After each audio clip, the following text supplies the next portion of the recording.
one thing is for certain, is being unique in this world, dealing with behavioral health, such as caring for someone, a loved one that experiences autism. Now, as a parent, I'm 39 years old. My oldest son is 17, almost 18, and lives with autism spectrum disorder. And not one case of autism is going to ever be alike. And please excuse the sound effects in the background. That's his ride. And it's a sensory relief. It's the way like he copes with its environment and the energies of others, being that, they're very susceptible to our emotions and our feelings and what we have going on in our own personal lives and stuff like that. So whole reason I'm making this video is to kind of shed some light on the high levels of stress that caring for a loved one that elopes chronically. And this is a severe eloper where 24/7 supervision is required, because every opportunity to take off is going to happen. It's a highly likely chance, whether it's in a grocery store, at a park, at school, at church, community events and activities, your local, stores and stuff like that, and recreational experiences, leisure, even at home, especially at home. You most guarantee 100% it will happen a lot more often. They're always in a mind state of escapism.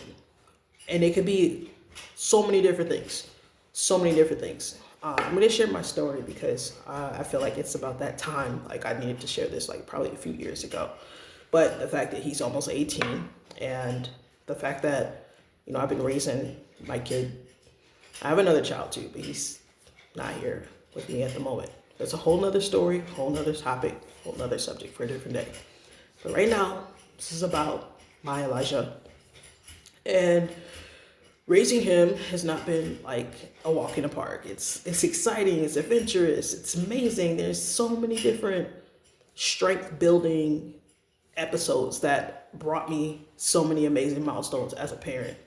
And I will always say that he has been my first teacher of how to care for and have the patience for autism, behavioral health, and just have the patience for nonverbal cues and the nonverbal emotions, and it's like the eye contact and the hand gestures and just all the different body movements and stuff like that. It helped me learn how to read and be attentive and observant to his needs.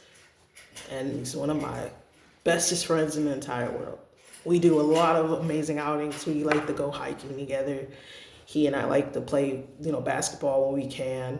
Me and him love to play with the sensory stuff that he likes. And then we love just like spending time by the water and just finding new places to go kind of kick it, like different parks and stuff like that. He loves zip lining, and then we love doing he loves the trampoline.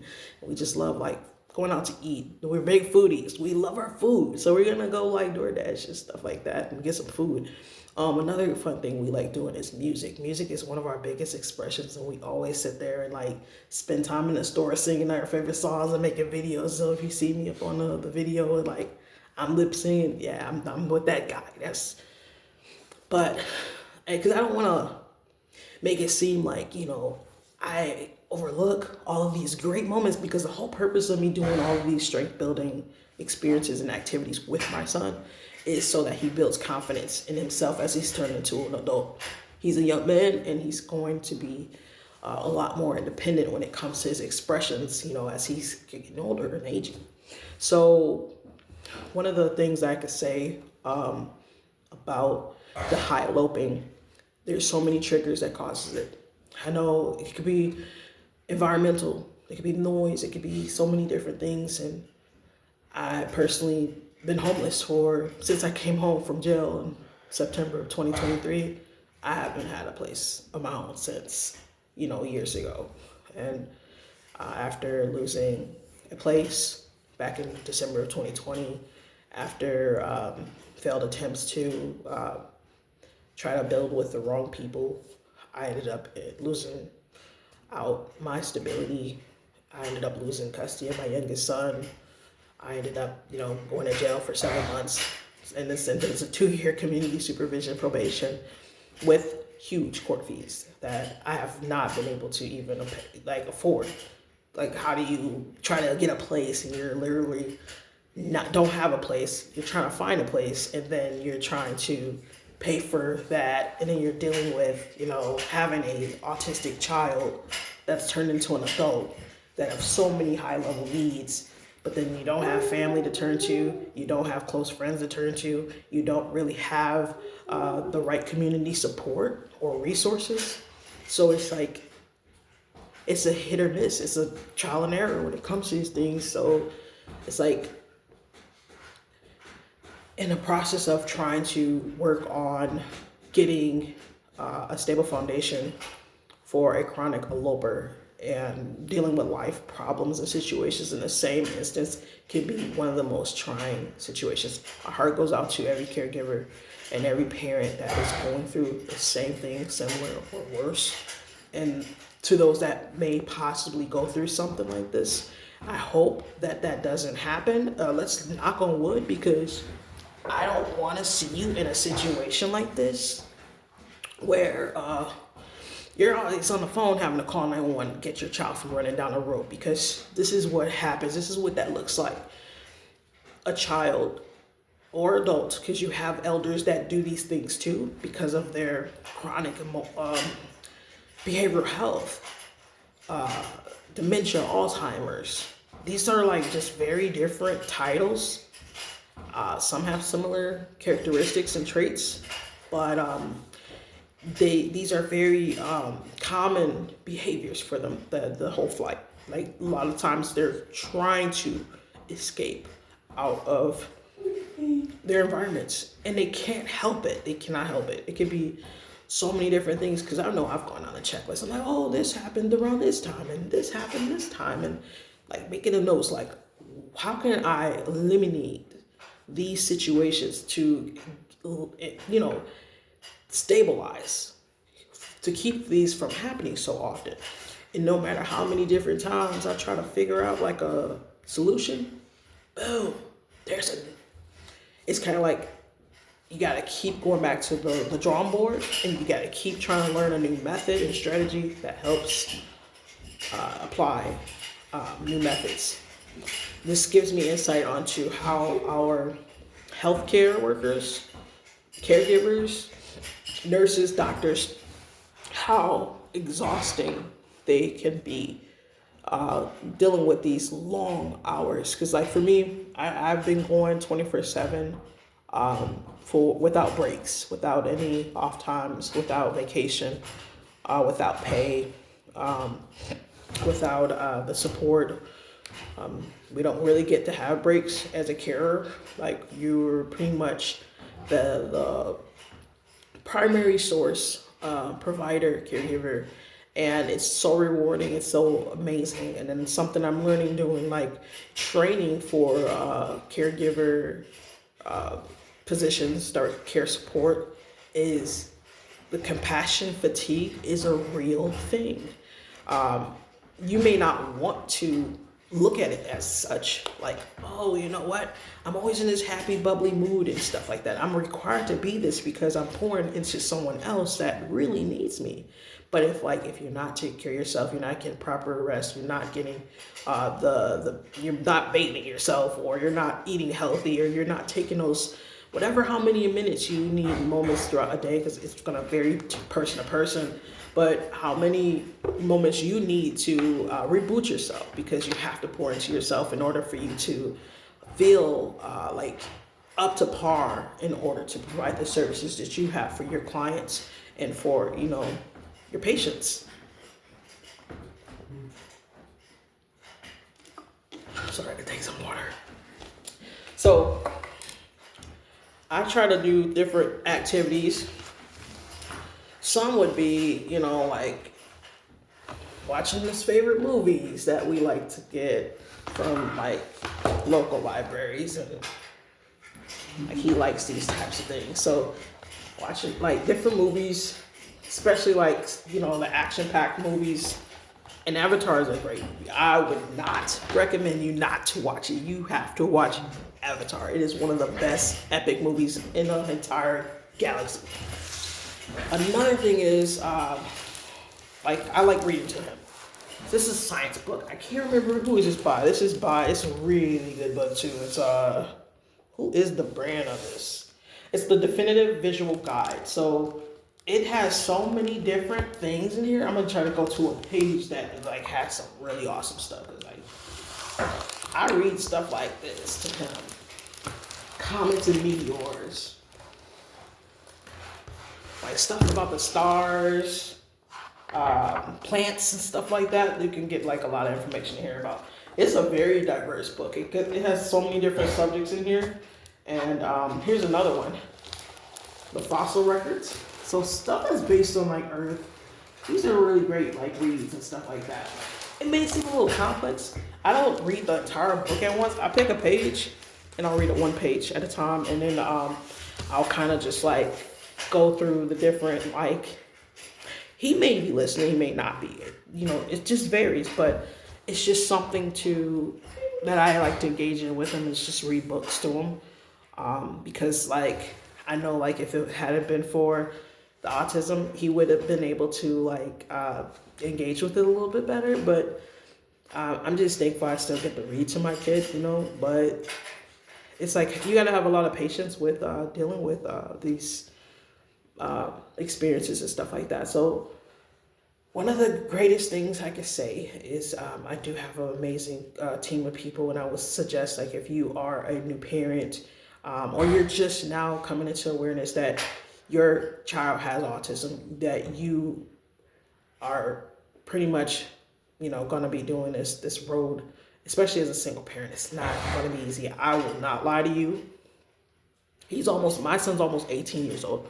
It took me years to get to where I'm at, emotionally, mentally, spiritually, physically. And I can't say financially because I could really use income that actually works for the both of us, But in the meantime, in between times, I'm just still thankful that, the Most High is still providing for us, and I don't want to, complain. It's just I know like it's hard. It's rough. It's a lot more rougher than it would be compared to families that don't have a child diagnosed with a behavioral health condition or any developmental disabilities. So, I mean, those parenting and household family dynamics have their own issues, depending on what those may. It's going to vary, but it's a little different, and I'm only going to just like. I'm just theoretically just throwing it out there like, hey, this is a situation here, and it's unique, and a lot of times it's very isolated because you don't really have like, a social life. You don't have friends and family that do really support you when you're struggling with a child that has some chronic DDs, which is developmental disabilities. And sometimes you get hit with all of them all at once. Like my son has a speech delay, has the ASD, has the ADHD, has anxiety, has PTSD, high eloper, which means they're taking off and he's full speed. He says pretty quick. So faster than fast. So I try to like keep up because, I could get in shape a little better, but at the same time, regardless of the fact, I'm still getting older. I'm getting older. I'm almost 40. So running after 18-year-old young man that's turning 19, 18, 19, like in those early 20 areas, that ain't gonna look right because I'm just have to man, because years ago I was able to keep up, but because I was gonna say like it over the time, the behaviors do change, especially when you get to that point of they're getting older, they're about to become an adult, and they're transitioning. So there's going to be different characteristics, just like in puberty. So when you're dealing with any form of behavioral health, when they're children, teenagers, and adults, you're going to see different transitional periods, characteristics, and tendencies. You're going to see a lot of changes and a lot of new behaviors. And so I'm in that phase of the new behaviors, the new characteristics, and then there's a lot more flight than it was. Like, don't get me wrong, like there's been flight like when he was younger, but it's a lot more intense now because it happens a lot more frequently. So it's like a constant trying to prioritize safety. So I'm in that position right now where it's like, how can we find the best balance that keeps this, like, from happening as frequent? I have people that suggest things all the time, like, different things, but it's like, nobody really has the answers. We're just all like assuming, right? Because if that was the case, then you wouldn't have like these researches and studies that assume something. Because who's to say that there's a right or wrong answer when it comes to dealing with such things or experiences? We're all just speaking from an opinion or a projection of our own personal experience or subconscious thought that we are trying to find the answers ourselves. So I try to like separate myself from what others are saying, like family, friend, like people that I'm not really invested fully, and that's not really fully invested in me. Like, because they're on the outside looking in. People don't get my story. They don't understand me. They don't know what I'm going through. They don't know what I'm experiencing. They don't understand autism. They don't even have a child that has the same experiences that my child does. Because like I said, every autistic person is going to be totally different. What my son was experienced or diagnosed with at 4 or 5 years old with ASD, those symptoms have changed and mutated over time. So there obviously is some other underlying things that's going on. Now, there's factors that we could play a role in, because based on, the scientific statistics, if you will, that will play a role. Like my son's younger brother not being here, us not having a stable housing, having like chronic housing insecurity, that's a big issue. Me having in and out relationship problems and issues, that's a big insecurity. Not having family support, not having community support at the level that is needed for such things. These are high probabilities. We don't have a vehicle anymore where I'm able to like take us on our own recreational activities and stuff. Those are big probabilities. Then there's living with other people, strangers. High probability of stresses and triggers. Noisy, crowded spaces and places and different faces. Those are extreme triggers for autism spectrum disorder. Just not being in the mood to want to deal with other people. That's another one. Like, it's so many different factors. The fact I was gone for like 7 months out of his life back in 2023, that is a huge. Because when I came home, there's been so much separation anxiety. Like, I have to, every room I go into, my kid comes with me most parts of the times. Now, there's been times when he told me he wanted to stay, in the room and kick it with him. And then he'll be like, trying to find a way to hit it again. So it just depends, because some days it's mellow and I can tell when it's a good or not so good day for him. And then there's those days where you just didn't see it coming, and there's like what do you call those? Psychosis episodes. So revisiting that medication piece, highly, highly important. And I got to call my doctor and tweak things a little bit because it's been really rough. I don't like share my business like that, but I feel like I hope these videos can help young parents. I hope this video can help those communities that's suffering because it's not enough support, not enough resources, not even amongst people that don't have children with autism. So this situation right here is definitely trying, for the parents that don't have the support. So I created a Facebook group, and I'm hoping that people can start like joining it. But I'm just hoping that parents that are experiencing these similar situations, if we could raise more awareness in our communities, if we could raise more awareness at a state and national level and a global level, there could be more lives saved. We can save more lives. So there's not a lot of high rates and experiences that happen that could be avoided. So I'm just hoping this video helps parents and families come together better, and we create a healthy support.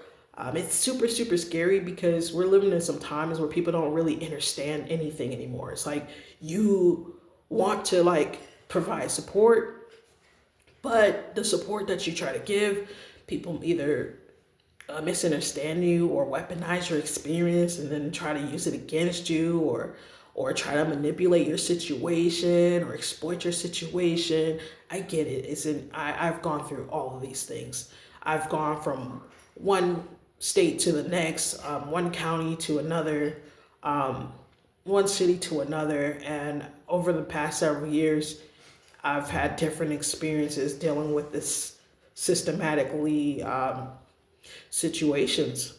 Man, the places that I went to in the past for help, those places, I was in the wrong place. I was around the wrong people, and they all turned against me. They didn't help me. There's so many families that go through similar situations. It seems like the good parents, the great families that's there, they don't have the right support. But the people that get the abusers, the users, the manipulators, the narcissists, the people that are reckless, it's like they get the support from the community because sometimes they have money, sometimes they're connected to people and have support within these systematic communities and situations. So it's easier for those types of people to make you out to be the bad guy. And I've suffered that. My life is literally an example of what that looks like. I was dealt the wrong side of the stick. I didn't have the support. I didn't have the funds for the attorney. And I know a lot of parents out here are in similar situations with younger kids.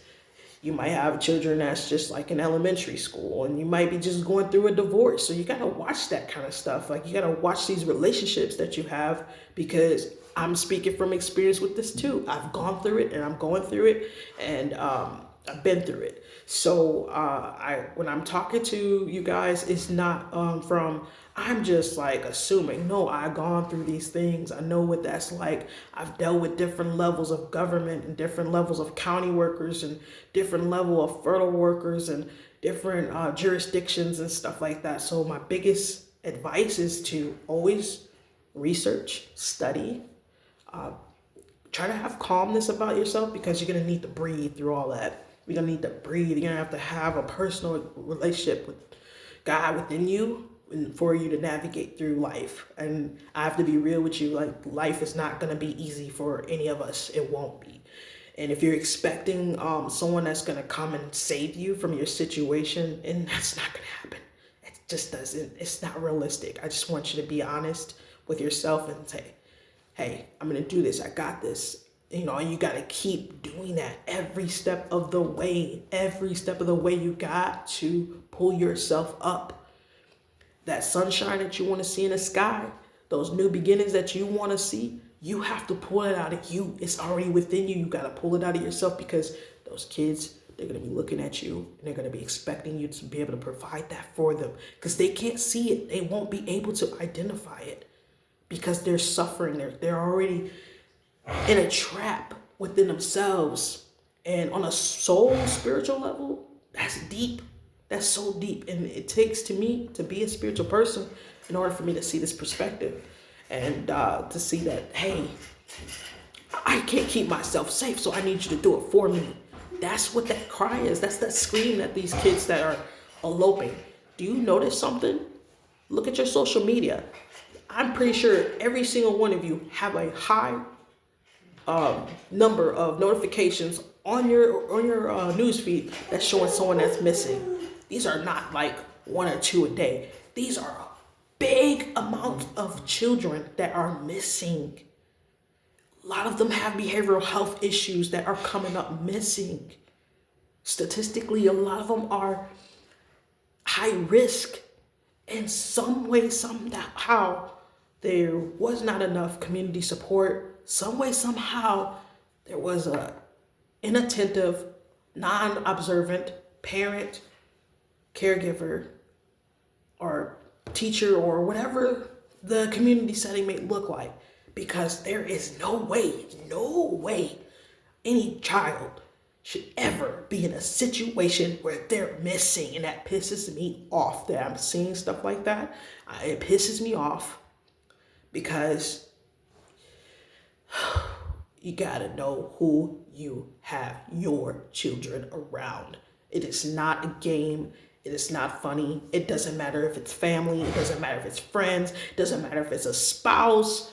Sometimes you just gotta pay attention to who people truly are. This whole life thing, spiritual warfare. And so knowing that you gotta have the armor of the Most High, you got to, because like I said, I'm not gonna lie to you guys. This is not an easy journey to take. Is it rewarding? Eventually, yeah. And then even throughout the process, you determine if it's gonna be or not. Because it's all about your perspective. It's all about a mindset. And that's something I had to share with you because I go through my lows too. I go through my days where it's like, man, this is hard. Damn, I feel like giving up. But you know what? I don't. And you know why? You can't. You know why? Because nobody else is coming to replace you. That's why. That is why you can't give up. That is exactly why you were meant to do the job. You were selected. The Most High God chose you to do this job.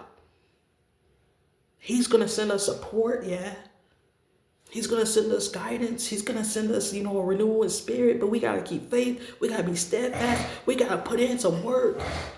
Even after that, more work. Even after that, more work. Because I had talked to, a spouse mine. And she had said that I don't know what else I need to do in order to get things like to that place. And it's kind of like she just wanted to give up. That's what it sounded like. And I just was like, if you can't handle life as intense as it is, you ain't gonna never be able to handle nothing. Because riding the waves of the inevitable, like I always say, when I say JadenWave, riding the waves, these are celestial seas we are surfing. And eventually you need to know how to fly. You just got to. Because if not, you're going to drown in sorrow, guilt, shame, suffering, pain, loss, grief, abandonment, and any other negative emotion that you can come up with in not having the ability to, cope with reality for you. Because like what I'm going through, I literally had to continue to pray, continue to fast, continue to positive affirmation every single step of the way, pull myself up. Just got to keep fighting, live another day just to keep fighting for the good fight. I want to tell you this. Some of you, I don't know if you ever watched that movie. It's called The Grey. Who is that? Liam Neeson, which is a really great European actor in this film. And he did a really amazing job in that role. He, I don't want to drop any gems about it because it's an older movie, but I seen it years ago. And the other day I was like, once again into the fray. The last fight that I ever know. Live and die this day, live and die this day. Now, I'm not sure if I'm quoting this movie the correct way. Or the quote, I meant to say the quote. It's like a little poem. And it's so deep. It's so simple, but yet so deep. It's like, at the end of the film, he was the last survivor out of all the passengers that ended up, their plane that crashed in Alaska. And I told you I wasn't going to tell you, but I'm going to give you like a little small snippet. So Okay, I lied. I'm gonna give you like a good snippet, but the dude literally was the last one, and he was trying to find. They were all trying to find a way out, away from the site that their plane crashed because there were wolves hunting the pasture. Some succumbed to obviously the pack of wolves, and they're very dominant species. You already know how territorial and predatory of what wolves' behaviors are like. Even people that don't study them know, like, you should know, like, hey man, I never want to be caught on foot anywhere near where they're at, you know.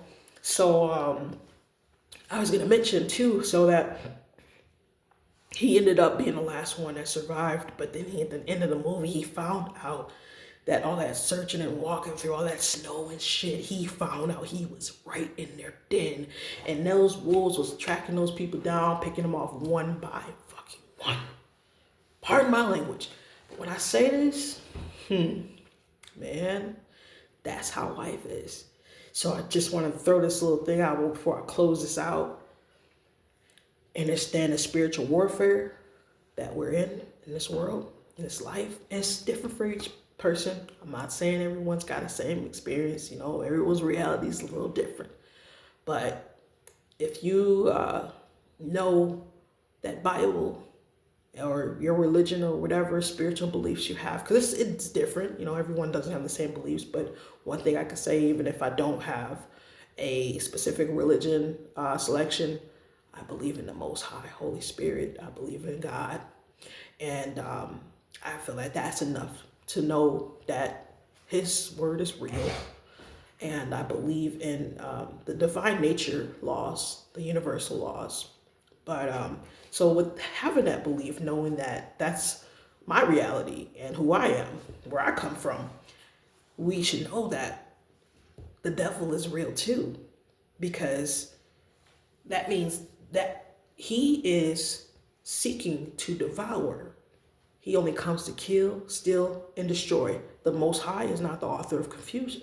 So with me knowing these things, knowing that life is just like that. It's just like that, yo. Like, there are people here that is of a divine purpose. There are also people here that is of a destructive purpose. How to identify these things is going to help us in life navigate a lot better. And I know I'm jumping all over the place because I started this off with like my autistic, son experiences, my situation of our instability in housing, my whole experiences of dealing with the justice system, then another part of like not having family and friend support, then going into how life is, spiritual stuff. So we're going to end this off with this, but knowing that, how the enemy is working. Those are those wolves trying to pick you off one by one in everybody's community, in everybody's setting. Every family is being a target. Spiritual warfare is real.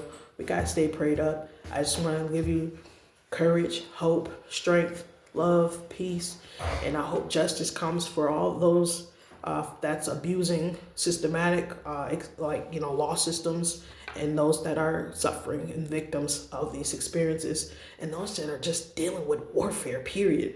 So I just pray for all of you guys. We gotta pray more, we gotta be steadfast, and we have to learn how to love ourselves and pour into our own cup first, and then to help others, because we are in a dire time that needs that.